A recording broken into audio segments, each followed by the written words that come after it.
Boa noite, professor Walter Nóbrega. Boa noite aos colegas que estão nos acompanhando. Eu sou Jefferson Luiz. Meu grupo é composto por mim, Milane França, Pedro Henrique, José Jairo e o colega Yuri. Nós ficamos com o texto Presidencialismo de Coalizão, o dilema institucional brasileiro. Um texto de Sérgio Abranges, de 1988. Apesar de ser um texto antigo, onde ele analisou o Brasil em 1946 e 1964, é um texto que relata a nossa atualidade.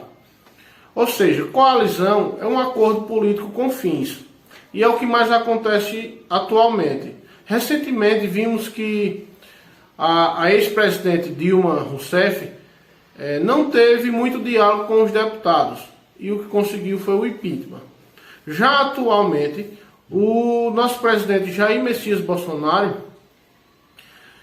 fez uma campanha batendo no tema de não se aliar ao que ele chamava Raposa Velha. E hoje, para poder conseguir alguma coisa no seu governo, teve que se aliar ao Centrão.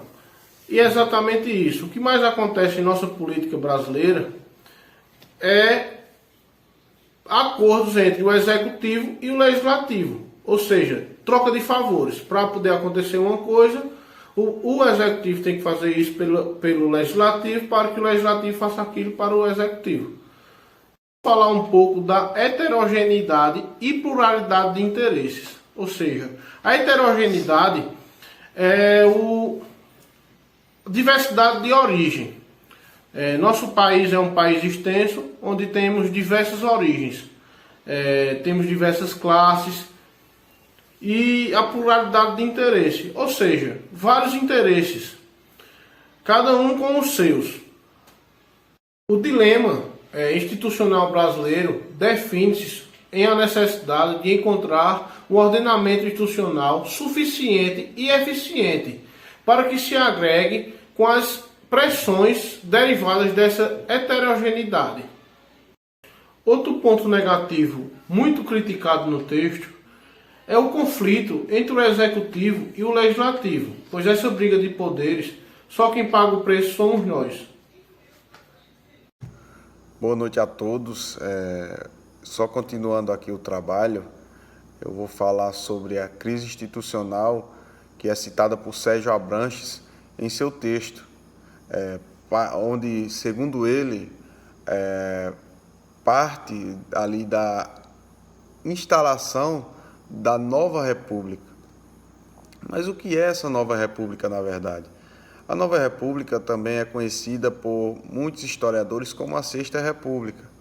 É o período da história brasileira que se iniciou com o término da ditadura militar em 1985.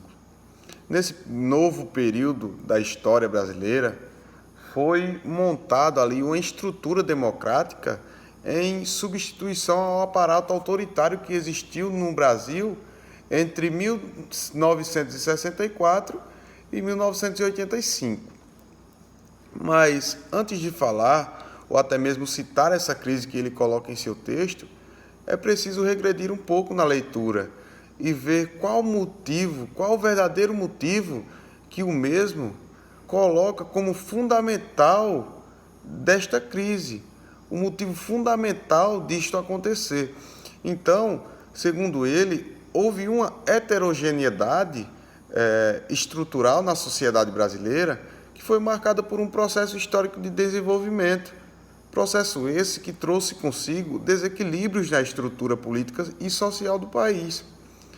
Contudo, é nítido que uma pequena parte das pessoas que tinham o chamado espaço econômico conseguiam cada vez mais estruturas e padrões de produção de renda próximos aos bem parentescos, no caso, ao de países capitalistas mais industrializados e desenvolvidos.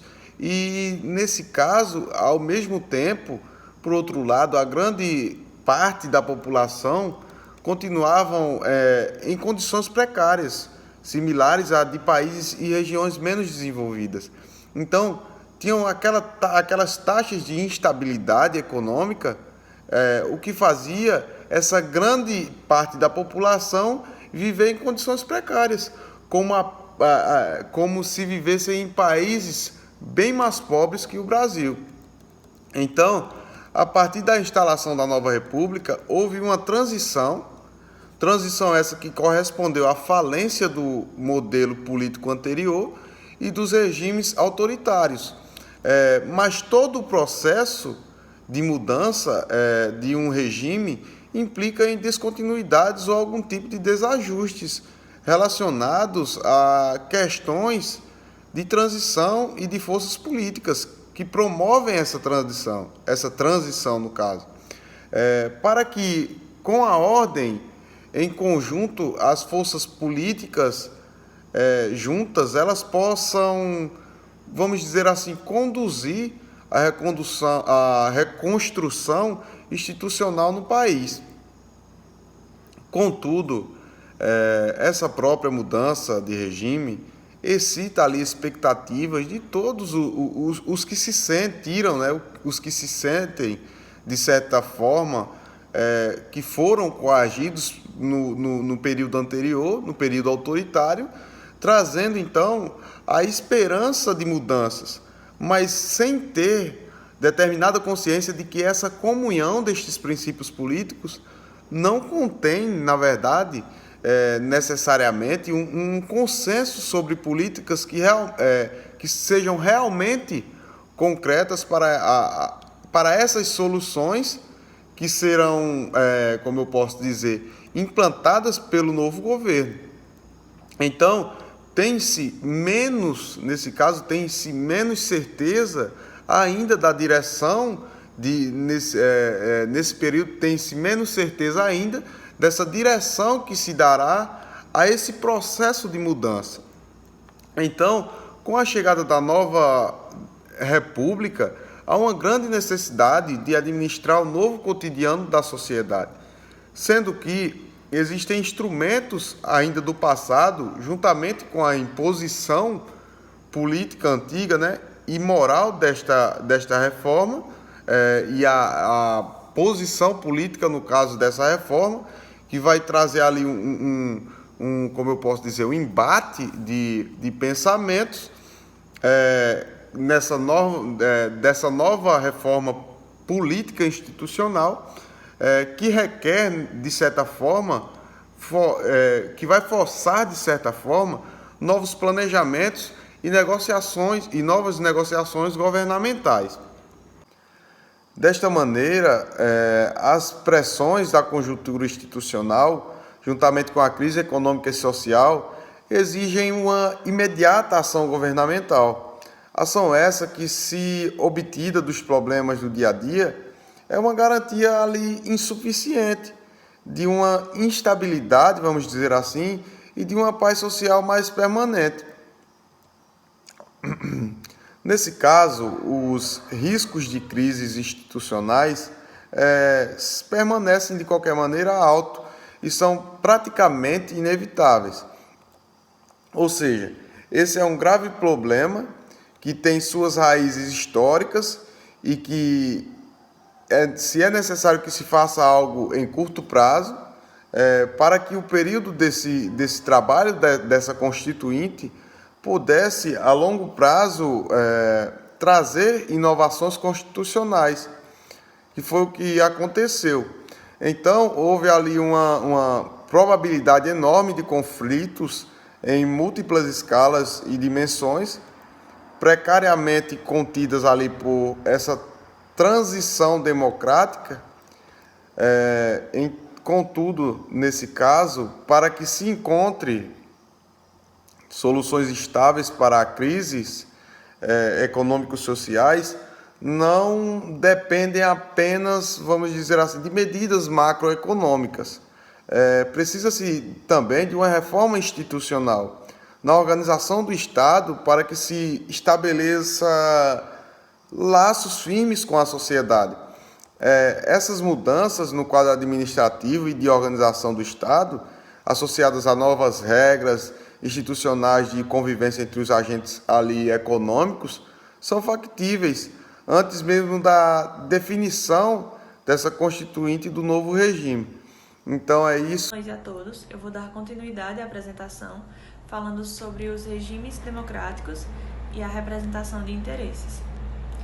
Bom, a ordem institucional da nova república só será definida no plano macropolítico com a nova Constituição.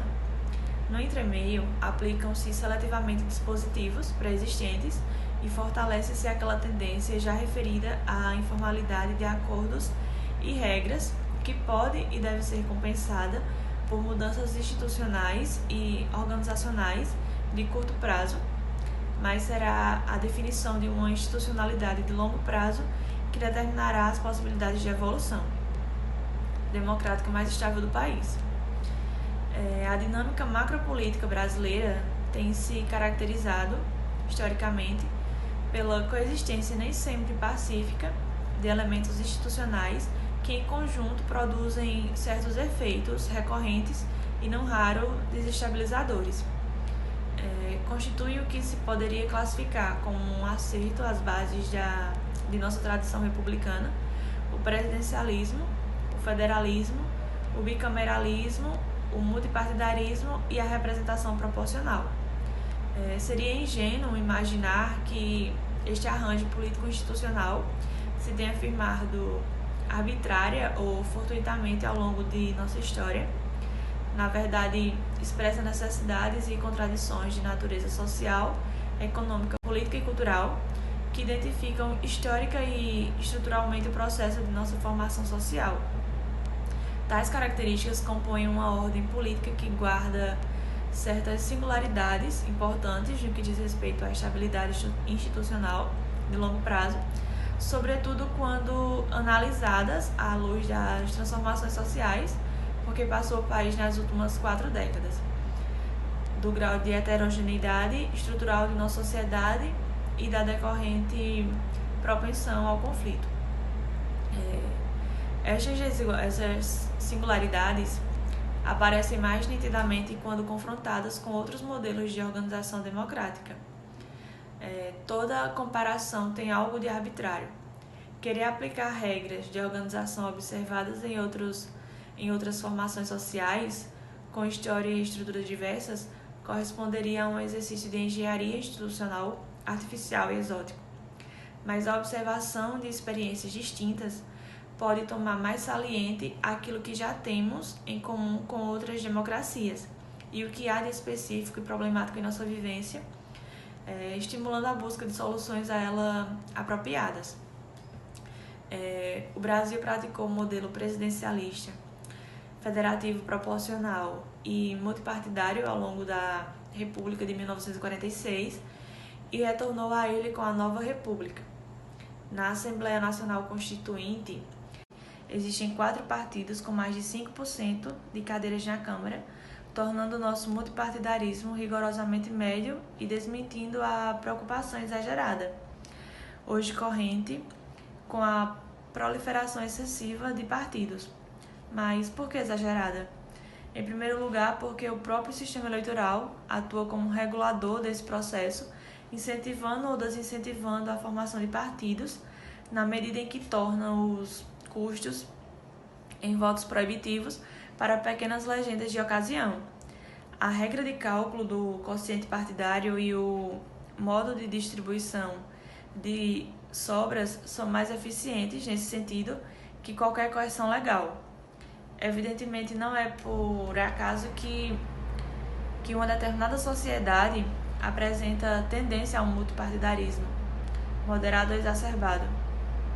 O determinante básico dessa inclinação ao fracionamento partidário é a própria pluralidade social, regional e cultural.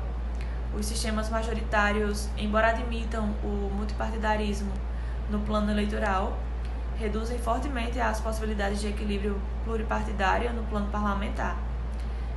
Em ambientes sociais plurais, tendem a estreitar excessivamente as faixas de representação, com o risco de simplificar as clivagens e excluir da representação setores da sociedade que tenham identidade e preferências específicas.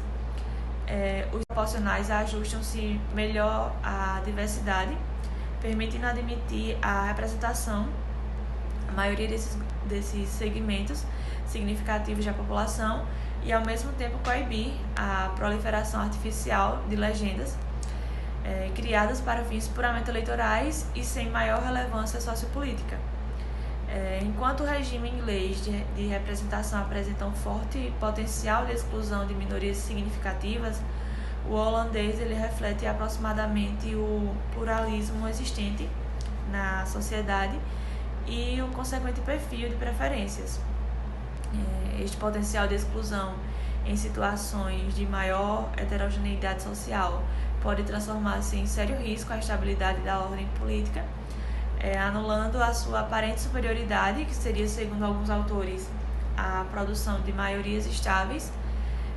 E se essas maiorias forem muito artificiais, resultado da regra de representação e não das escolhas eleitorais, dificilmente contribuirão para a legitimidade do sistema de representação.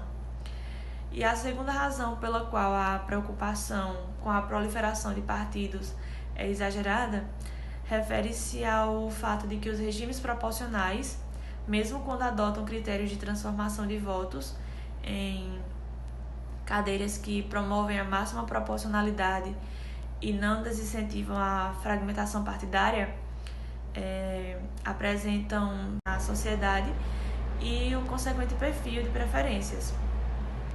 Este potencial de exclusão em situações de maior heterogeneidade social pode transformar-se em sério risco à estabilidade da ordem política, anulando a sua aparente superioridade, que seria, segundo alguns autores, a produção de maiorias estáveis.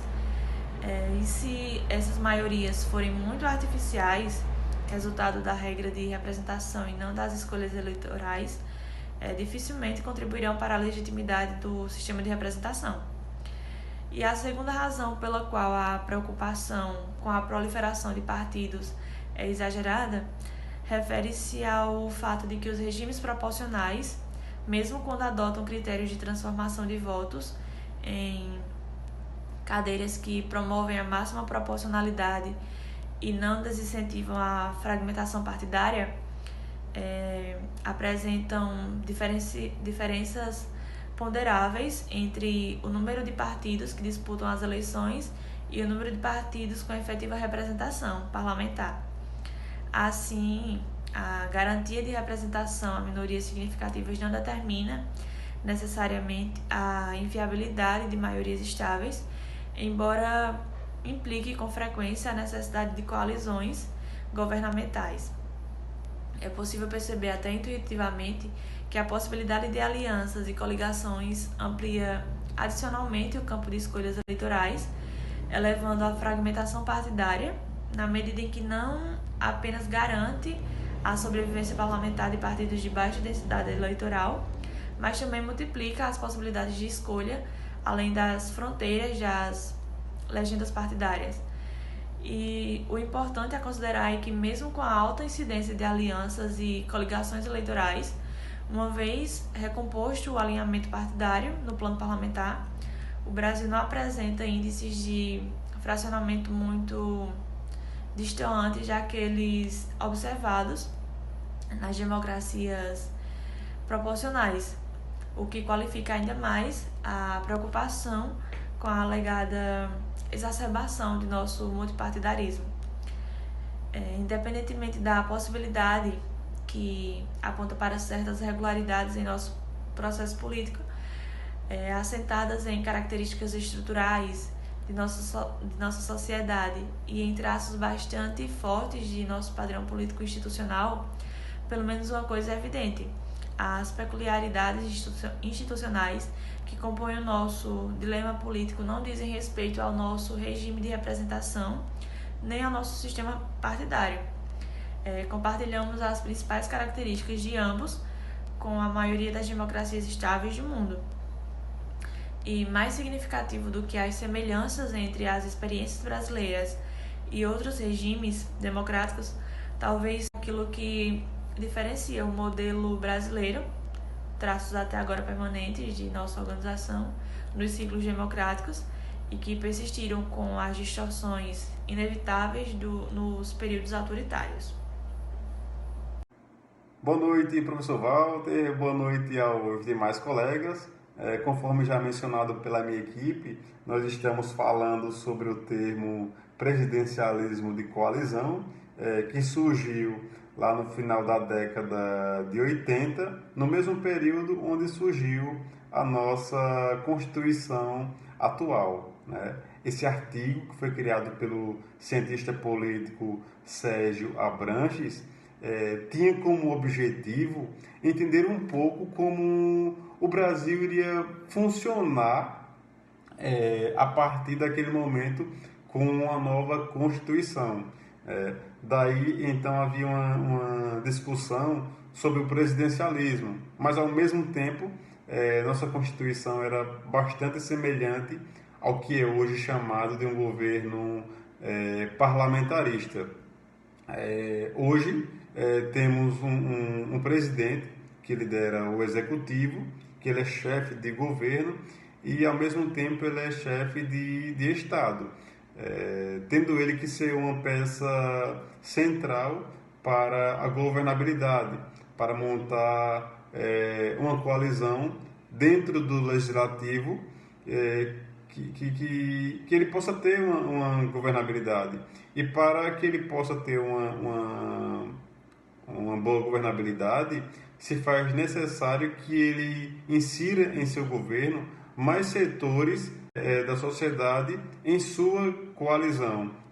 Por outro lado, há uma necessidade de uma grande negociação para ter essa coalizão que garanta a governabilidade. E isso pode fomentar a corrupção. Por quê? Geralmente, o governo terá que fazer algum tipo de acordo com partidos políticos, e dentro desse artigo de Abranches, ele fala sobre a especificidade do modelo brasileiro. Segundo Abranches, o Brasil da nova república e daquilo que já se projetava a partir dos trabalhos constituintes que desaguaram na formatação do sistema com a Constituição de 88. Seria a única democracia contemporânea que definiria o seu sistema político a partir da conjunção de um presidencialismo imperial ao estilo estadunidense, um modelo multi ou pluripartidário de organização dos partidos políticos e um sistema de representação proporcional para a composição das câmaras do Poder Legislativo e Federal. A conjunção desses três elementos levaria à especificidade do modelo brasileiro, gerando um tipo específico de práticas políticas desenvolvidas para produzir maiorias, ou seja, para produzir as coalizões aptas a garantir a estabilidade para o governo realizar as reformas que considera necessárias e impedir aquelas que sejam contrárias ao seu projeto político.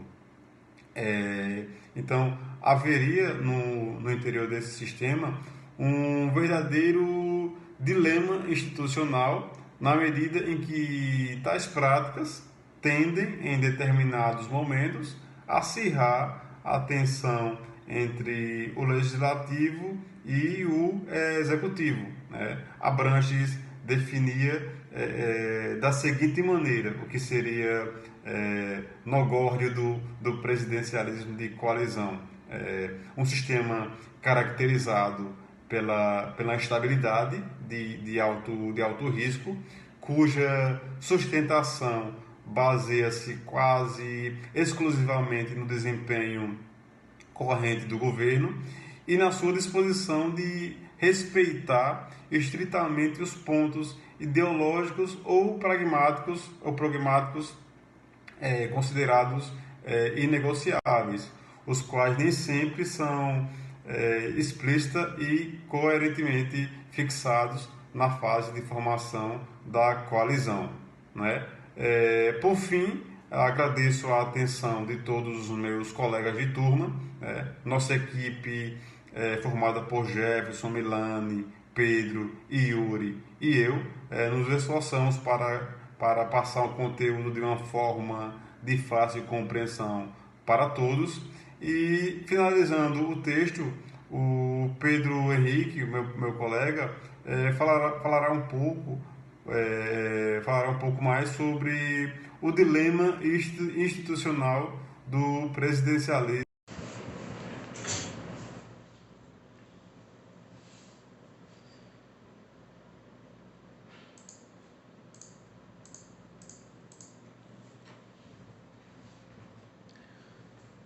Boa noite, professor. Boa noite, colegas.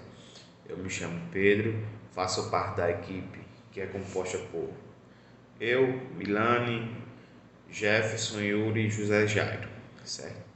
A gente ficou responsável pelo tema presidencialismo de equalização, o dilema institucional do presidencialismo de equalização, certo?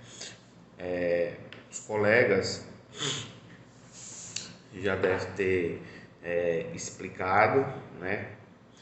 Já deve ter colocado os pontos de vista de cada um, conforme o texto, né, de Sérgio Abrantes, que foi o que confiado.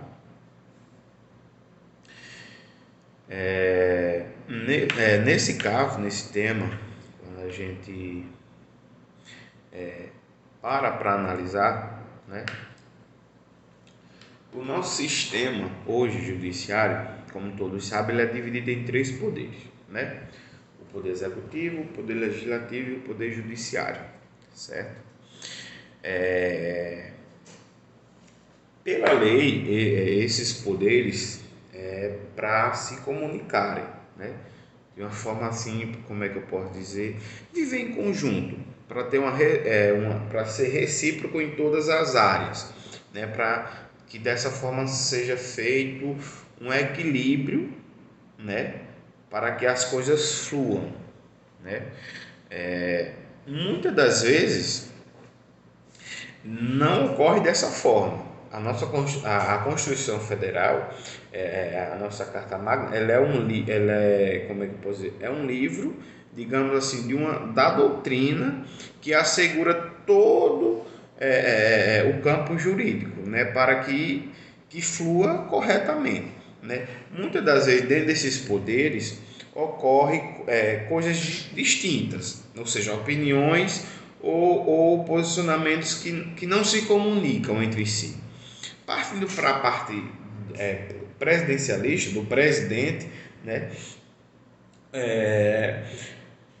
o que é que podemos notar? O dilema fala presidencialismo, o dilema institucional do presidencialismo de coalização. Coalização, o significado de coalização é acordo político, é uma aliança feita, é um acordo que eu fiz, certo? O presidencialismo de coalização é um tipo de presidencialismo, como é que eu posso dizer, multipartidário. Eu ganhei a eleição de presidente da República, certo? E vou administrar conforme a lei me assegura, né? Dentro do Poder Executivo, que é o que cabe ao presidente, né? Ou seja, eu vou precisar de apoio nessa jornada para que eu possa governar, né, da melhor maneira, né? Ou seja, eu vou precisar de uma forma assim, de modo grosso, eu vou precisar de cadeira dentro do Congresso, né? Eu vou precisar de apoio dentro do Congresso, né? Então, proporciona no qual o presidente não proporciona no qual o presidente não consegue fazer a maioria com o seu partido no Congresso. Dessa forma, precisa fazer uma coalização de aliança para que seja apoiado, o que eu acabei de explicar, né? Dessa forma, o modo claro é que, tipo, para que ocorra bem, para que as pautas, para que aquilo que foi pedido seja, digamos assim, aprovado, seja acolhido, eu preciso de apoio dentro do Congresso, né? Porque de uma forma ou de outra, achamos que o presidente ganhou, o presidente da República ganhou, eu que posso fazer, eu mando, desmando. Não, há uma hierarquia dentro, né? Há uma regra a ser cumprida, há uma escala a ser seguida dentro desse corpo jurídico, né? Podemos assim dizer. E o presidencialismo de coalização se enquadra dessa forma, né? Ou seja, é uma formação de gabinete multipartidários, né?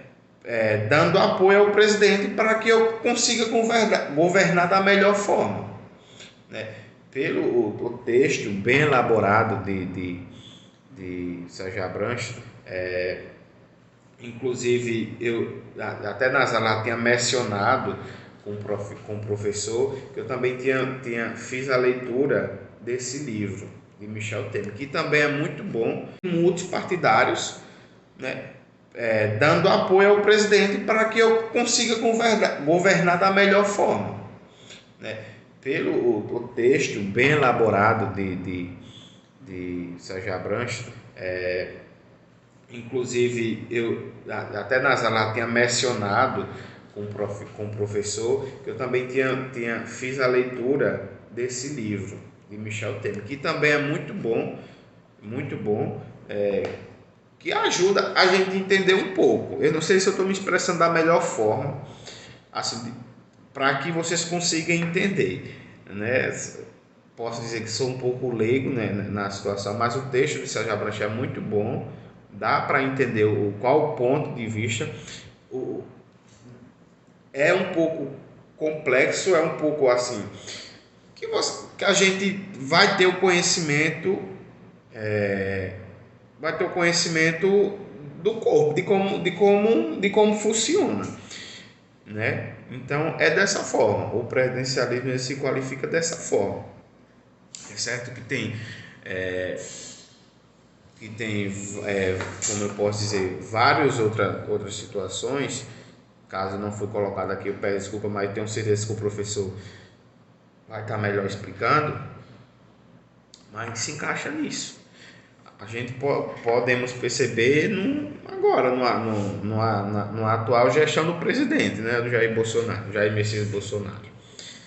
É complicada a gestão, né, porque é um cargo, é um poder de responsa, né, como posso dizer, né, que tem que ter uma comunicação para que seja caminhado da melhor forma, né?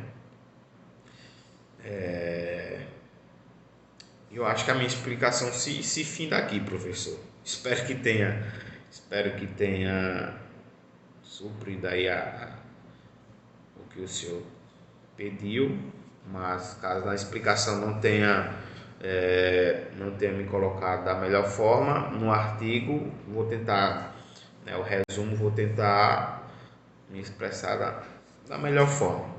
Mas é isso, espero que todos tenham entendido e se encaixa nisso, certo? Então, boa noite e até mais.